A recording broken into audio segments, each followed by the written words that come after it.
The erosional work of wind and its landforms. पवन के कार्य एवं वातज स्थलाकृतियाँ। सबसे पहले हम डिस्कस करेंगे कि पवन क्या है, उसके अर्थ एवं कार्यक्षेत्र। भूपृष्ठ पर क्षैतिज दिशा में बहती हुई वायु राशि को पवन कहा जाता है। अनाच्छादन के साधन के रूप में पवन का केवल शुष्क एवं अर्धशुष्क क्षेत्रों में ही सीमित रहता है। विश्व का लगभग 30% भाग मरुस्थलीय तथा अर्धमरुस्थलीय है और पवन अप्रदन के लिए सबसे प्रमुख कारक मानी जाती है। मरुस्थलीय क्षेत्रों में वर्षा की कमी होने से विरल वनस्पति पाई जाती है, जिसके कारण पवन रेत के असंगठित कणों को बड़ी आसानी से उड़ा ले जाती है, जिससे उस क्षेत्र में अप्रदन की क्रिया आरंभ हो जाती है। पवन के कार्य, इसके बेसिकली 2 कार्य हैं, अप्रदन कार्य और निक्षेपण कार्य। अपर्दन कार्य, अब सबसे पहले हमें जानना होगा कि अपर्दन होता क्या है। मौसम के स्थैतिक तत्वों के प्रभाव तथा प्राणियों के कार्यों द्वारा जब चट्टानें अपने ही स्थान पर टूट फूट जाती हैं और पवन नदी हिमनदी द्वारा जब शैल चूर्ण या जो मलबा है वो एक जगह से दूसरी जगह स्थानांतरित हो जाता है, तो इसी क्रिया को अप्रदन कहा जाता है। एरोजनल वर्क ऑफ वाइंड, पवन के अपर्दन कार्य, ये 3 प्रकार के होते हैं। सबसे पहला है डिफ्लेशन या अपवाहन। इस क्रिया में भौतिक अपक्षय से टूटी हुई चट्टानों के कणों को पवन अपने साथ सैकड़ों मील दूर तक ले जाती है। भारी रेत कण आंधियों का रूप ले लेते हैं तथा हल्के व मध्यम कण पवनों के बहाव के साथ साथ धरातल पर आगे बढ़ते रहते हैं। अपवाहन से भूमि का तल नीचा हो जाता है और उसमें अवनमन यानी डिप्रेशंस पड़ जाते हैं। दूसरा कार्य है अपघर्षण, एब्रेशन।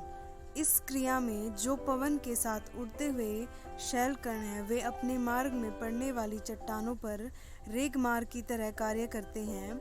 ये क्रिया चट्टानों की प्रकृति पर भी निर्भर करती है। यदि चट्टान कोमल होगी तो शैल कण उन्हें घिस घिस कर चिकना बना देगा, स्मूथ कर देगा, और यदि चट्टानें कठोर हुई तो खरोंचे उसमें क्रैक्स पड़ जाएंगी। तीसरा कार्य है सन्निघर्षण या एट्रिशन।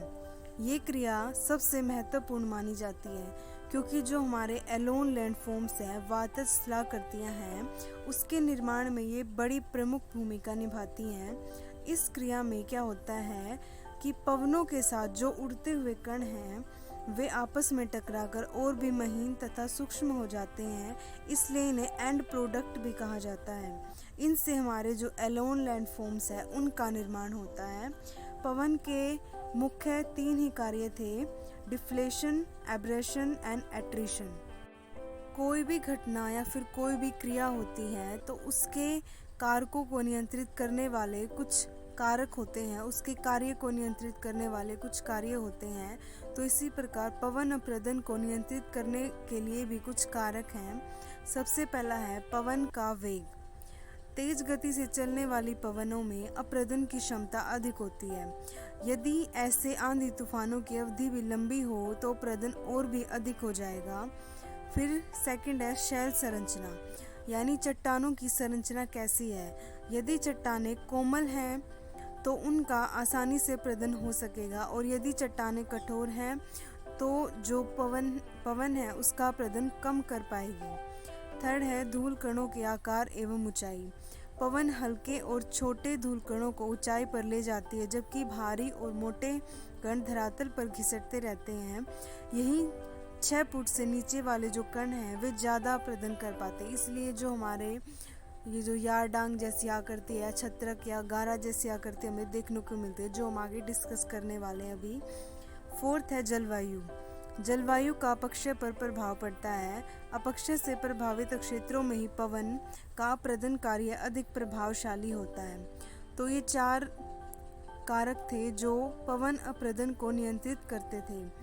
अब है पवन के अप्रदन कार्य से बनी स्थलाकृतियाँ, landforms produced by wind erosion. First one है वातगर्त।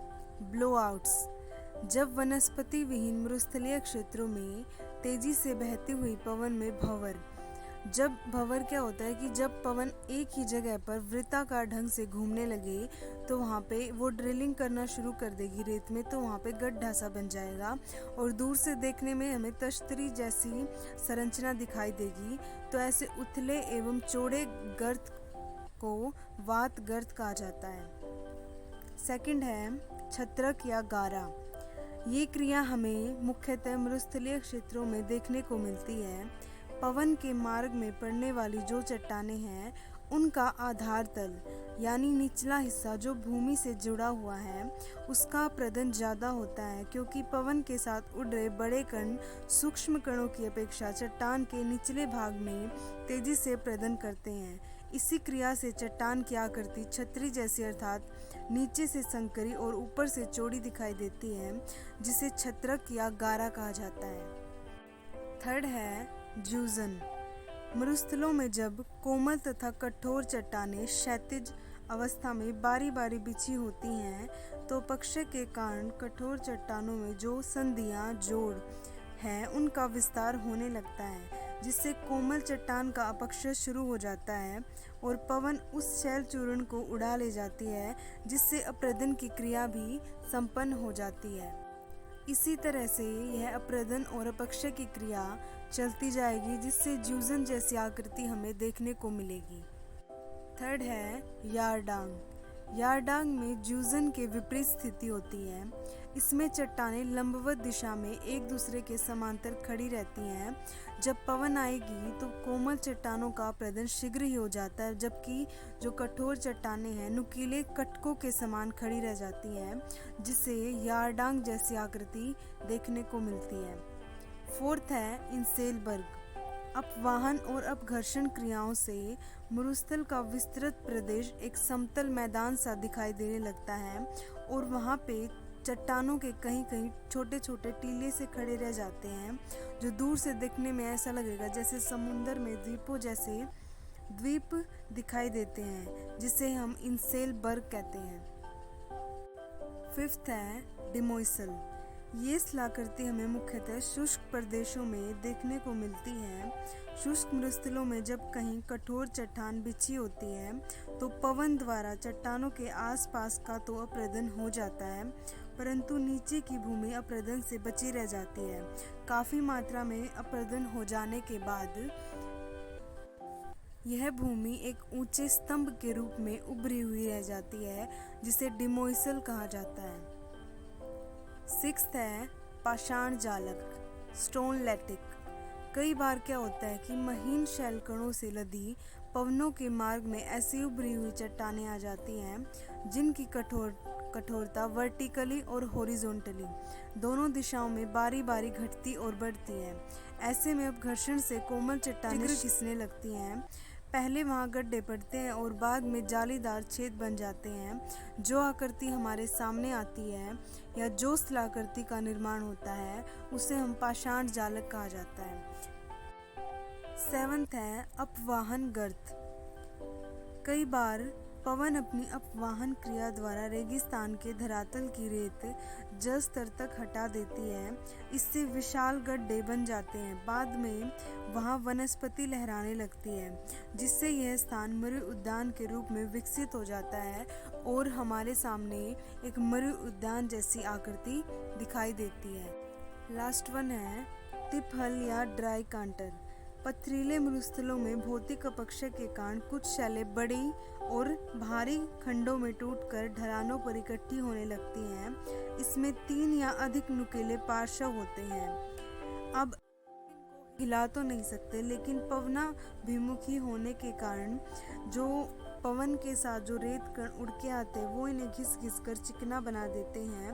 पवन की अपघर्षण क्रिया से ये जो स्मूथ शैलखंड है इन्हें ही हम ड्राई कांटर कहते हैं।